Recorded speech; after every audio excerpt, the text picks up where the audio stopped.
practicing Bharatanatyam. There was a time where I knew the steps well. I had practiced them, repeated them. I was confident. But then something strange happened. During one of my practice sessions in my dance academy, the music began. I started. My feet moved. I made the hand gestures accordingly. Talang kutum kadagada tarita tanata junuta dimi talang kutum kadagada tarita tanata junuta dimi talang kutum tarita tanata talang kutum tanata junuta talang kutum nothing genato. And then I stopped looking towards the other dancers. I stopped not because I forgot the step. I stopped not because I didn't know what came next. I stopped because I wanted the next step to be perfect.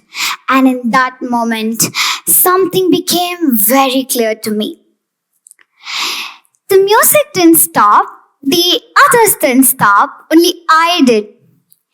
And that left me with a question that I couldn't ignore. What did chasing perfection cost me than just moving forward simply would have given me? And that made me more uncomfortable. Is perfection really a goal?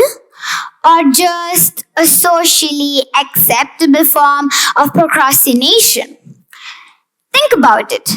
Some of us here often say, I'll start when I'm ready, or I'm waiting for the right time. Yes, haven't we? Well, I have said this many times to myself.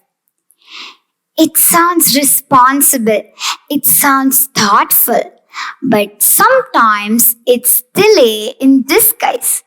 We are not waiting for the right moment. We are avoiding the moment because we're afraid it won't be perfect. Later, I started noticing these ideas in the books I read too. Have you read these books? Well, if you haven't read them, these are the perfect examples for life doesn't move in perfect timelines. First, The Midnight Library, where the main character gets a chance to explore different versions of her life based on the choices she have never made. Next, The Life of Pi, where the central character tells us that life doesn't come from a flawless plan. It comes from taking the next step and then the next one again and again. Last, The Catcher in the Rye, where the protagonist keeps questioning everything around him, eventually struggles to move forward. So, 3 different books, 3 different stories, 3 different morals. But they all come under one shelf and they tell us, next time you're stuck somewhere, just don't fall in the trap of perfection. Later, I started noticing these ideas just not hiding inside the books, but they were hiding inside our brains too. A neuroscientist named Norman Doidge had written a book titled The Brain That Changes Itself, a fantastic book of neuroplasticity. Until this book was published, most of the scientists thought once adulthood is reached, our brain was mostly fixed. But Norman Doidge says that our brain is not a fixed hardwired machine. The brain can actively rewire, can make changes in structure, and function in response to our thoughts.